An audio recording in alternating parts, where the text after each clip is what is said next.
Hey friends, it's me, Courtney with a K, and thank you for tuning into the Daily Drop Podcast. Make sure you find us on your favorite platform every Tuesday and Thursday. So another show I am watching and I am completely obsessed with is Married at First Sight Atlanta. Married at First Sight ATL. If you are not watching it, do yourself a favor and get on board. It is nothing but interesting. They cast some good people. A couple that is so interesting to me is the guy that used to be a preacher, and I forgot his current job or what he's doing now, but he is funny. He is funny. So he goes to the bachelor party. He shows up with a blow-up doll, and he's like partying with his little blow-up doll and dancing. And some of the guys was like, "It's kind of rude to be late.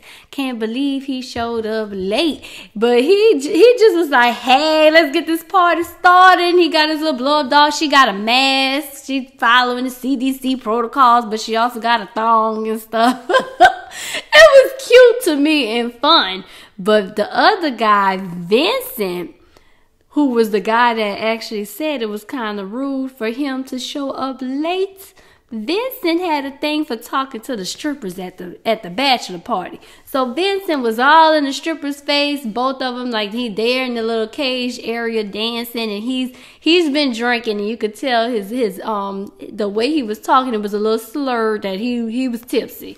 And he was like, "Yeah, I wish you were my wife. Oh, I wish it could be you." Because, you know, this is Married at First Sight, and at this part where they're having the bachelor party, he don't know who his wife is. And the girl was like, "It could be me. It may be me." And he's like, "Oh, that would be nice." And the other guys are like, "Ooh, we staying away from the strippers." I told you, one guy walked in with his blow-up doll. He's like, "Yeah, this is all I'm doing right here." Not Vincent. Vincent kept saying, he was like, "Yeah, I'm going to leave the strippers alone. I'm going to leave the strippers alone." And then the camera kept showing him, every time he said he going to leave the strippers alone, he kept going right back over to the strippers and trying to get to know their names and talking to them, getting all personal, making conversation and flirt with them. So that brings me to our drop discussion. At the bachelor's party, how do y'all feel about a man at a bachelor party actually engaging in conversation with a stripper? Now, I'm not talking about just having fun and having a good time and the stripper just dancing and it's just all party and games, but I'm talking about getting personal, making comments like, "Ooh, I wish you could be my wife," and actually talking to the stripper, trying to know her name, like you trying to actually get personal with the dancer that's there to entertain you. Ladies, how are you feeling about this? Men, if the shoe was reversed, how would you feel about your woman having a bachelorette party and getting personal with the strippers? I feel like I definitely would be upset about it. Get personal is kind of, it's kind of deep. You're supposed to enjoy yourself, have a little fun, step out the box. But get personal, yeah, I feel offended about that. I wouldn't want that at all. But, hey, it's the way the rules is with bachelor parties is, what happens in Vegas stays in Vegas, basically. So, that's just being real about it. You know what I mean? So, get over it, because it happens. You know what I mean? You want to talk reality? That's reality for you. It happens. It ain't going to stop. So, all you soft women, sensitive women, get over it. It's going to happen, whether you like it or not. That's just what happens, men and women.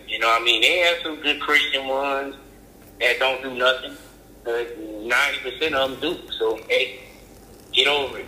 Yeah. Marry the fool after, live a happy life. Don't ever talk about it again. Yeah, I guess it's the last day of being single. But for me, like, I don't think it's a problem, like, dancing and having fun with the strippers, because that's just partying. But when you actually, like, trying to get personal, that's when, to me, it's like crossing the line. Correct. But again, what happens in Vegas stays in Vegas. So. All right, okay, ladies. So there you have a male perspective. That was his take on it. What happens in Vegas stays in Vegas. I guess he figured, hey, it's your last day of being single. you do what you want. It happens. You don't discuss it. So I guess what's done in the dark, as long as it don't come out in the light, is okay from his perspective. But from a female's perspective, or just my personal opinion, again, like I said, I'm just really a personal person that feel like if you wouldn't want it addressed or brought to light, then don't do it in the dark. That's how I am. Everything I do, I have no problem with cameras rolling 24/7. I'm not going to do anything that I want to be a secret because I'm just an open book. And so for me personally, like if it was my bachelorette party, I don't mind partying, having fun with the strippers, and my husband, just have to accept me as me. I like to have fun. I like to party. I'm from New Orleans. Let the good times roll. But what I'm not going to do is try to get personal. I'm not going to ever make you feel like the fun is going to go beyond the night. When you get to the point where you're asking somebody, like, what's their name, and, like, you saying you wish that they could be your wife, like, okay, now, to me, that's going beyond the fantasy. Now, this is like, okay, now you're trying to turn this into possibly a real situation. Like, you trying to shoot your shot. That makes me feel like, dang, you don't even all the way have plan A together. Like, we haven't even officially jumped the broom, and you already working on plan B. Like, oh my goodness. Okay, ladies, another note. I tell y'all, most men do not leave until they know they got somebody else to replace you with. So yeah, that's why I got issues with you talking to a stripper and trying to ask her what's her name. That's a problem for me. But I don't think it would be like a deal breaker or anything like that. Like, because we have to keep in mind that this is married at first sight that we're talking about. But in general, I'll be mad. But it's like, what do you do? Because once you found out, you've already married the man. So at this point, I guess I'll have to just roll with, like, you know what? It happened. I guess I'm going to have to just give him a pass. Like, okay, you got this one. You got this one. Because it costs too much to get a divorce. So, yeah. We're stuck together, at least for now. Just don't let it happen again, okay? You got your clean plate. Don't dirty it up during the marriage. So y'all heard my thought about it. You heard what someone else had to say. Write in and let me know what y'all thinking. How y'all feel about this? Is it okay? Like, are there any guidelines or any rules to partying when you're technically single? Because at the bachelor or bachelorette party, this is your last day of being single. So how do y'all feel about that? If as long as it doesn't happen when you're married, you haven't committed adultery, is it okay? Let me know y'all thoughts. Send me the email, send me responses, tweet me. You can email me at thedailydroppodcast@gmail.com. You can find me on Twitter at ItzmeKortni. Okay, friends, so that was your drop for today. I'm your host, ItzmeKortni, Courtney with a K, and thank you guys again for tuning in and rocking with me and listening to the Daily Drop Podcast.